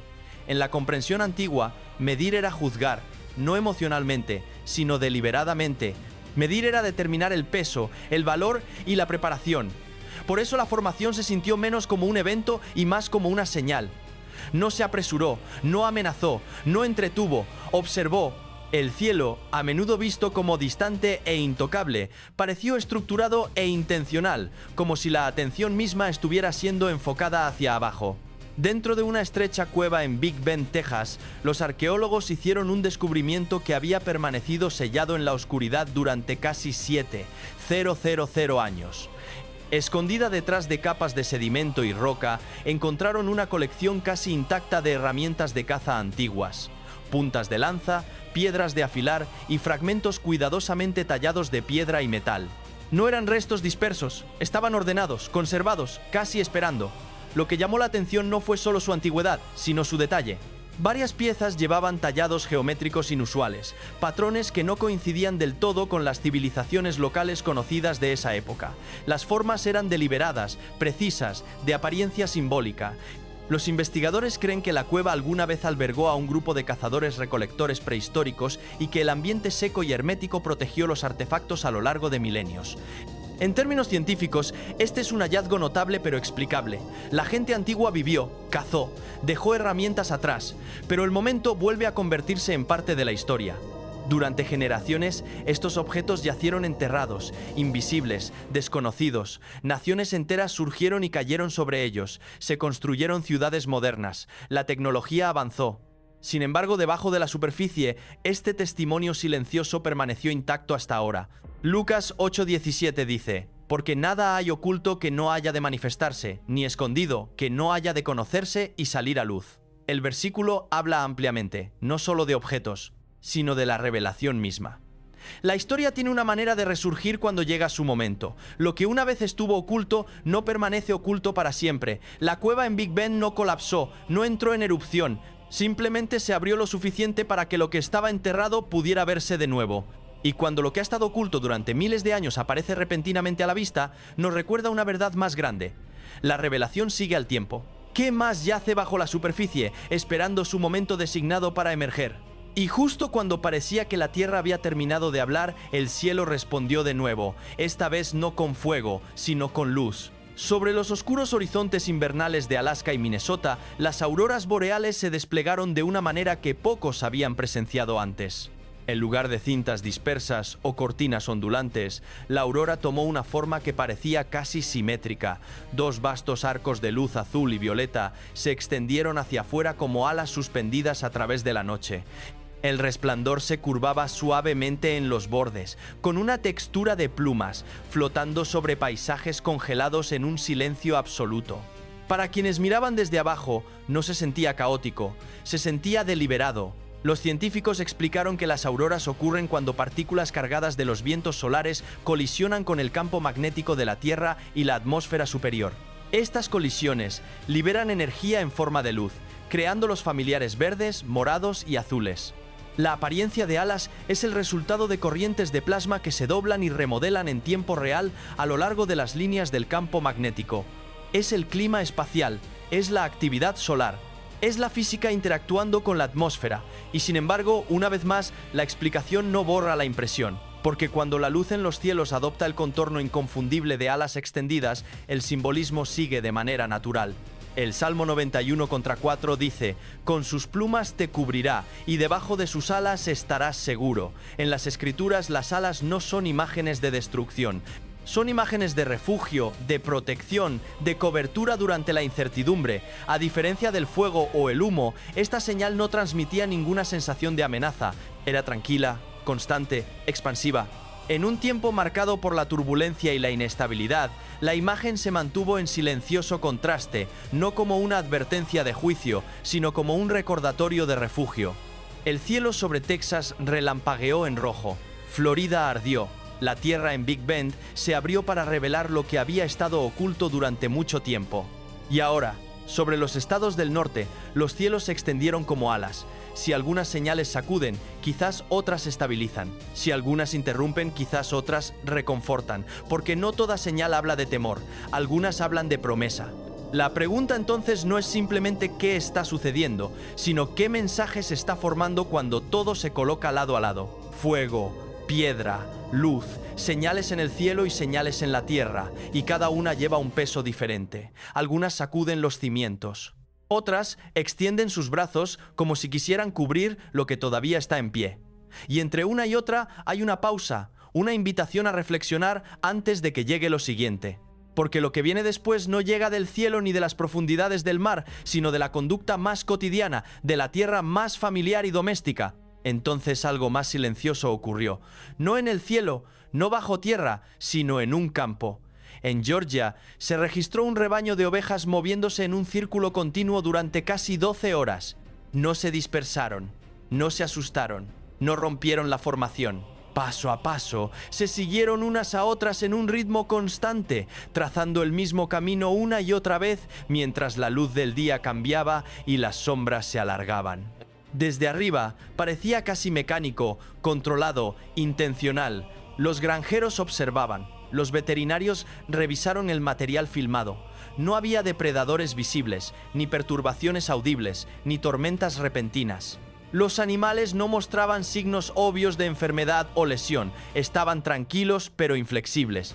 El círculo permaneció cerrado, sincronizado, extrañamente consistente. Los expertos ofrecieron posibilidades. Una respuesta neurológica colectiva, desorientación desencadenada por cambios ambientales sutiles, quizás una reacción a variaciones magnéticas o a un factor de estrés invisible que afecta el instinto de manada. Los animales son sensibles a factores que los humanos a menudo pasan por alto. El comportamiento puede propagarse rápidamente a través de un rebaño, cada oveja respondiendo al movimiento de la que tiene delante. En teoría puede ocurrir, pero 12 horas es mucho tiempo, tiempo suficiente para pasar de la curiosidad a la inquietud. Mateo 9:36 describe a las personas como ovejas sin pastor, dispersas y vulnerables. El versículo no habla de animales, sino de dirección o de la falta de ella. Las ovejas son criaturas diseñadas para seguir. Se mueven juntas, dependen de la guía. Sin ella, vagan, circulan, derivan sin un propósito claro. Nadie afirma que el rebaño en Georgia llevaba un mensaje profético. Los animales a veces se comportan de maneras que no comprendemos del todo. Pero el simbolismo no requiere intención para resonar. Cuando las ovejas se mueven sin cesar en círculos, la imagen invita a la reflexión. ¿Quién o qué está liderando? ¿Qué ocurre cuando el movimiento continúa pero la dirección es incierta? En una temporada ya marcada por señales inusuales en los cielos y la tierra, esta escena agregó algo diferente. No fuego, no luz, no excavación, sino conducta. Movimiento sin destino visible, actividad sin propósito discernible, el rebaño en Georgia se convirtió en algo más que un evento anecdótico. Se convirtió en una pregunta dirigida no a los animales en el campo, sino a quienes los observaban desde fuera. ¿Somos nosotros tan diferentes? ¿Cuántas veces en la historia la humanidad ha girado en círculos, llena de actividad, llena de movimiento, pero sin avanzar realmente hacia ningún lugar?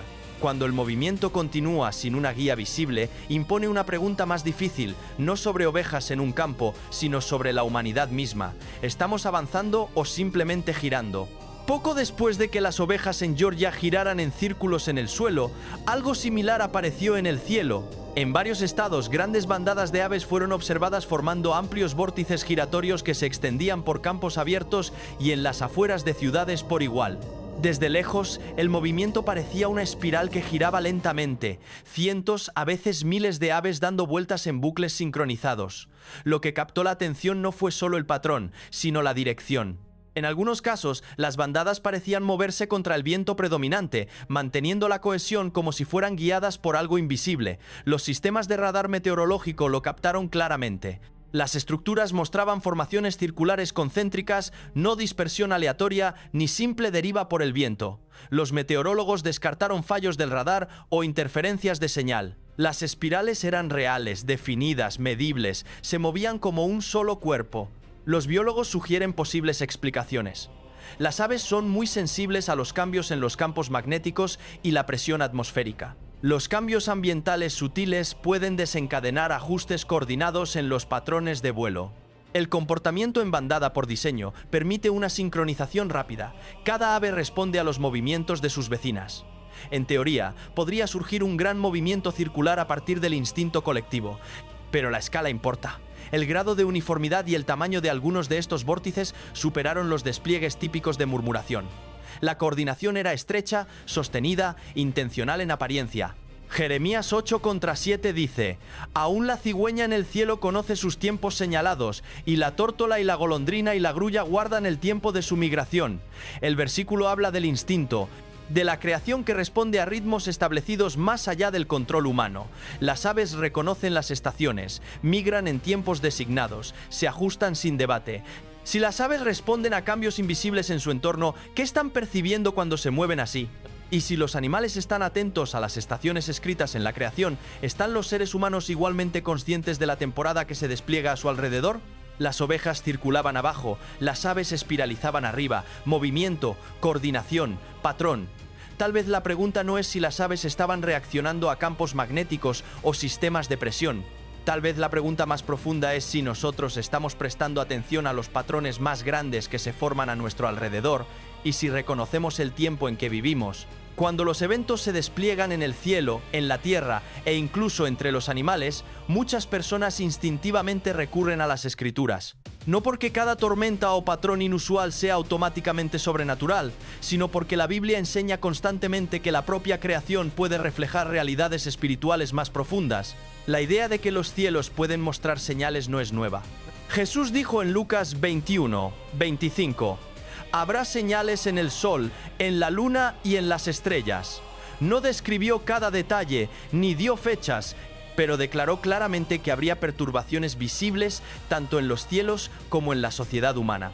El propósito no era crear pánico, sino conciencia. En Hechos 2:19-20, Pedro cita al profeta Joel: «Haré prodigios arriba en el cielo y señales abajo en la tierra, sangre y fuego y vapor de humo». El lenguaje es vívido.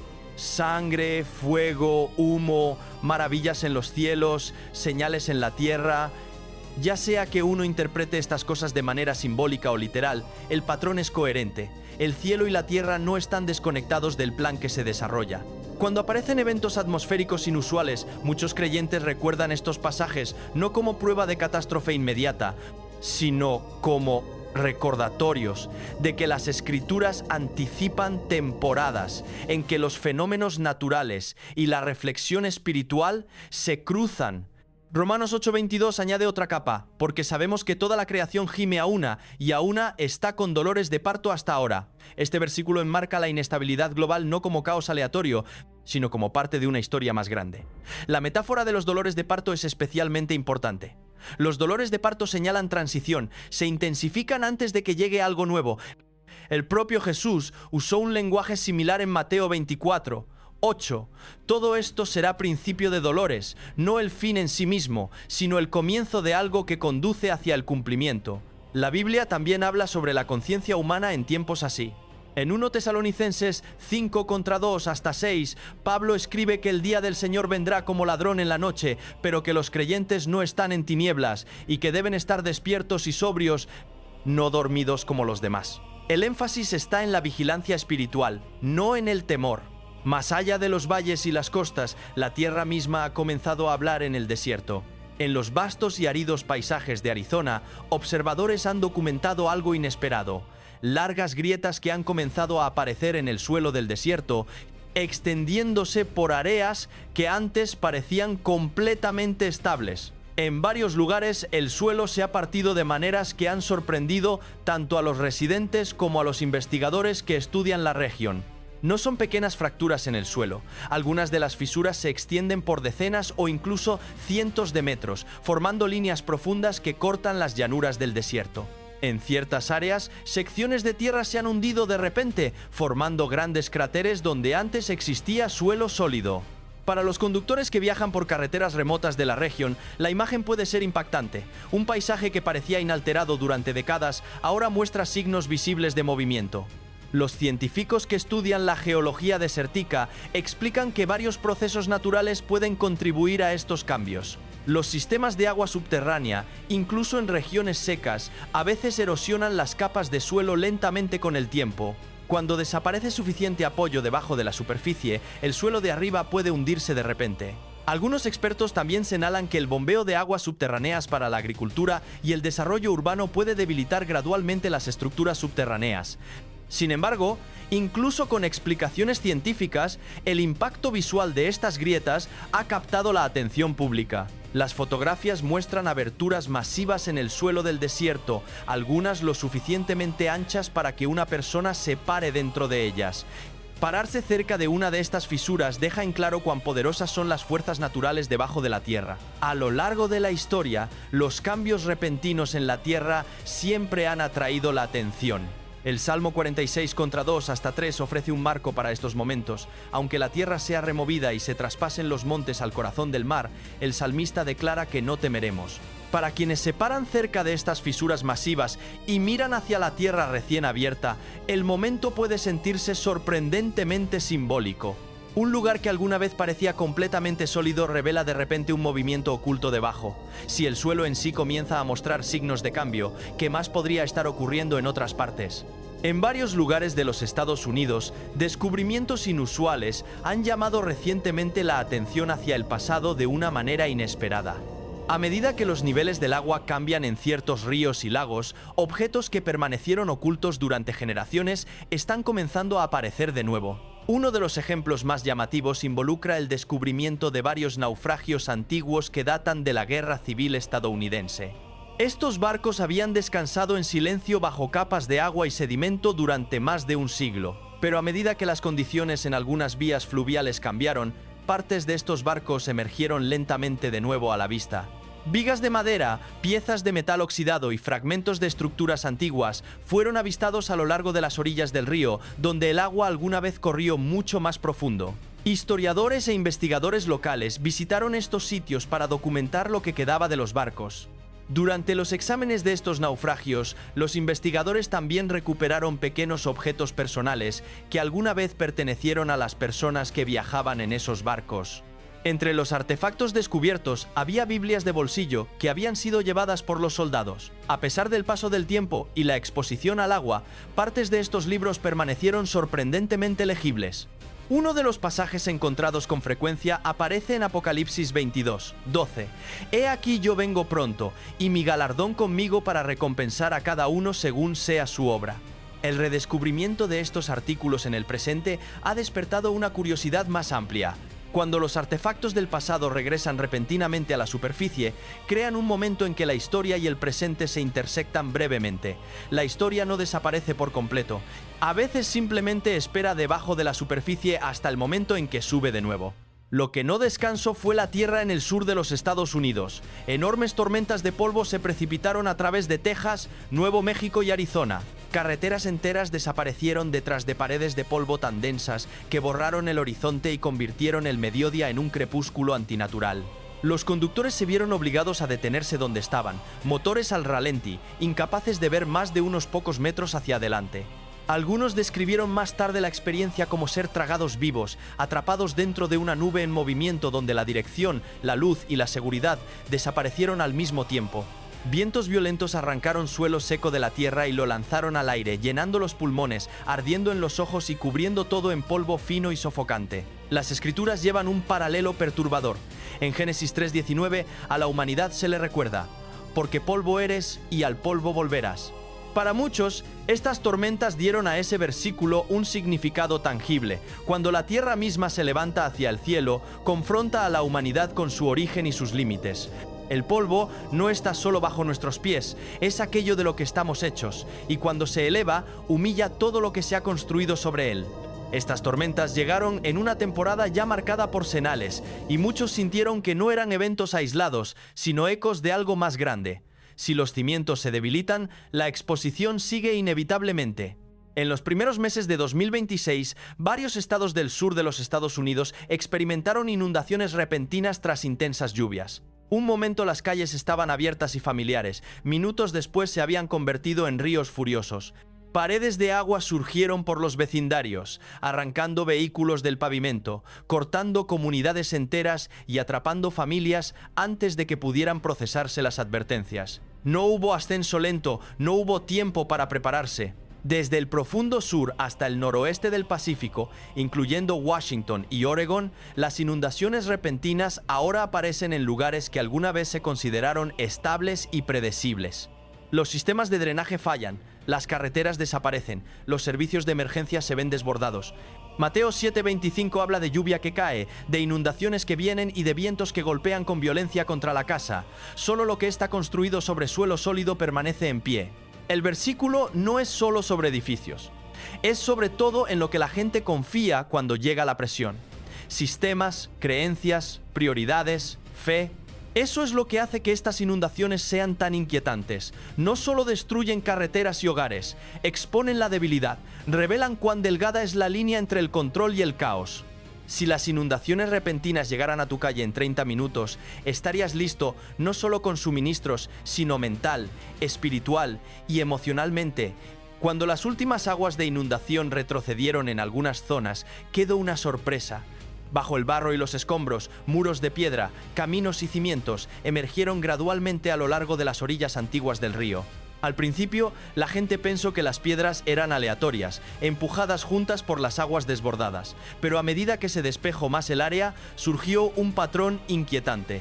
Las piedras estaban perfectamente ordenadas, formando líneas rectas y caminos claros. Esto no era caos, era diseño, y sin embargo la historia es silenciosa. No hay registros escritos, no hay explicaciones claras, no hay nombres adjuntos a estas ruinas. Quienquiera que las construyera vivió, trabajó y desapareció, dejando su mundo enterrado bajo capas de tierra. La Biblia ofrece un paralelo perturbador en Génesis 6. La vida antes del gran diluvio continuaba con total normalidad, con gente construyendo, cultivando y planeando sus futuros con total confianza, justo hasta el momento en que todo cambió. Cerca del Parque Nacional de Yellowstone, la advertencia no llegó como una ruptura violenta, sino como algo mucho más inquietante: enjambres sísmicos.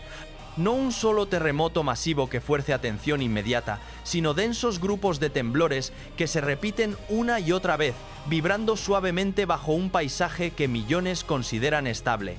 Estos no eran sacudidas aleatorias dispersas en el tiempo, eran concentrados, persistentes y cada vez más difíciles de ignorar. A medida que los temblores continuaron, algo más apareció. Grietas se abrieron a través de las zonas geotérmicas, áreas ya conocidas por el calor, pero no por cambios repentinos. Desde algunas de estas fisuras llegaron reportes de calor intenso, vapor y llamaradas que surgían donde antes había suelo firme. Los visitantes retrocedieron. Los funcionarios cerraron silenciosamente los puntos de acceso. El Salmo 82:5 declara que tiemblan todos los cimientos de la tierra, no solo como poesía, sino como advertencia de que la estabilidad nunca está garantizada cuando fuerzas más profundas están en juego. A lo largo de la historia bíblica, el temblor precede a la revelación. Las montañas temblaron cuando Dios descendió, la tierra se sacudió cuando Cristo entregó su espíritu. El temblor nunca fue el fin, fue la señal. Lo que hace este momento inquietante no es la ciencia en sí, sino el momento. Estos enjambres se están desarrollando junto con tormentas crecientes, cielos extraños y una tensión global en aumento. No son aislados, están convergiendo. Y la convergencia es el lenguaje que las escrituras usan cuando las señales de advertencia comienzan a superponerse. En los valles que rodean Yellowstone, la vida silvestre ha comenzado a desaparecer. No de repente, no en pánico, y no en la huida caótica que normalmente sigue al peligro. Los bisontes, los alces, los berrendo y los mamíferos más pequeños no están huyendo, se están retirando lentamente, deliberadamente, como si siguieran una instrucción que ninguna voz humana ha pronunciado. Lo que hace este movimiento tan inquietante es lo que no es. No es migración estacional, no es impulsado por tormentas o amenazas visibles. No coincide con ningún patrón conocido registrado por décadas de observación. Los animales están abandonando áreas que han ocupado durante generaciones, dirigiéndose hacia tierras más altas en regiones desconocidas, sin alarmas, sin estampidas, sin desorden, solo ausencia. La Biblia describe el mundo natural como receptivo, consciente de maneras que la humanidad a menudo subestima. Romanos 8:22 nos dice que toda la creación gime, no en confusión, sino en anticipación. Los animales no aíslan, responden a la señal completa, no esperan confirmación, no necesitan consenso, se mueven cuando el entorno les dice que es hora. Y lo que están haciendo ahora sugiere que algo bajo la superficie ya no se siente seguro, incluso si todavía parece tranquilo desde arriba. La pregunta entonces no es si algo está ocurriendo. La pregunta es si estamos dispuestos a reconocerlo antes de que se vuelva imposible ignorar. Sobre partes de los Estados Unidos, la luz del día fue bruscamente apagada, como si algo hubiera sido colocado entre el sol y el suelo. En ciudades como Nueva York y Chicago, los testigos describieron el mismo momento. Calles aún activas, relojes que insistían en que era de día, pero el cielo encima parecía equivocado, pesado, tenue, antinatural. Los meteorólogos señalaron densos sistemas de tormentas, formaciones de nubes en capas y compresión atmosférica capaz de bloquear la luz solar casi por completo. En el papel la explicación encajaba. Pero para quienes estaban parados debajo de ella, la experiencia fue algo diferente. Una oscuridad que no debería existir a esa hora, en ese lugar, sin más aviso que el tiempo que tardó en cambiar. Una mañana tranquila a lo largo de algunas extensiones del Atlántico, los pescadores notaron algo inusual moviéndose bajo la superficie del agua. El mar estaba en calma, el cielo estaba despejado y no había señales de peligro en el horizonte. Pero gradualmente el agua comenzó a elevarse, como si algo profundo debajo estuviera acumulando presión. Luego, sin previo aviso, el océano se rompió. Una enorme ola disparó directamente hacia el aire. No era una ola que se estrellara, no era el chapoteo de una ballena, sino que parecía como si el mar mismo hubiera sido golpeado desde abajo. Los hombres en el barco estaban en silencio. Algunos se aferraron a los barandales, otros susurraron: ¿qué diablos hay ahí abajo? La erupción duró solo unos pocos minutos, pero su poder fue inolvidable. Se elevó tan alto, tan rápido y tan fuerte, sin una tormenta, sin un barco y sin una explosión. El agua simplemente erupcionó, como si respondiera a una orden de algún lugar invisible. Los científicos han estado buscando respuestas. Los oceanógrafos sugirieron que podría haber sido una bolsa repentina de aire liberada desde el fondo del mar, pero esta teoría fue rápidamente descartada. No hubo actividad sísmica registrada antes ni después de la erupción. No había burbujas de metano en el agua, que siempre preceden a las liberaciones de gas natural. Y lo más importante, las explosiones de gas natural se dispersan caóticamente, no en una columna fuerte y concentrada como esta. Cuanto más estudiaban los expertos el suceso, más inexplicable resultaba. Para muchos creyentes, el significado era más claro que cualquier teoría científica. A lo largo de la Biblia, el mar suele ser la primera parte de la creación en reaccionar cuando los cielos se mueven. El Salmo 93 contra 3 hasta 4 habla de ríos que alzan su voz, de olas que se elevan, y sin embargo, el Señor en las alturas es poderoso. Jesús también advirtió en Lucas 21:25 que en los últimos días el mar y las olas exhibirían comportamientos extraños, señales que harían que la gente se detuviera, mirara más de cerca y se diera cuenta de que algo mayor estaba ocurriendo. Esta erupción fue más que un simple surge del océano. Fue como si el océano mismo estuviera respondiendo, un movimiento desde las profundidades que respondía a algo, un recordatorio de que la naturaleza no está en silencio y que a veces da advertencias antes de que la gente sepa lo que viene. No pasó mucho tiempo antes de que otra señal apareciera. esta vez no desde las profundidades, sino desde el cielo. Comenzó en silencio en el cielo de Texas, un suave resplandor rojizo y púrpura formándose detrás de una capa de nubes plácidas. Al principio, la gente pensó que era solo un extraño reflejo del atardecer, pero la luz no se dispersó como un atardecer, se enfocó, se agudizó y luego lentamente comenzó a moverse. Arcos curvos de luz roja y púrpura se extendieron por el cielo como formas vivas.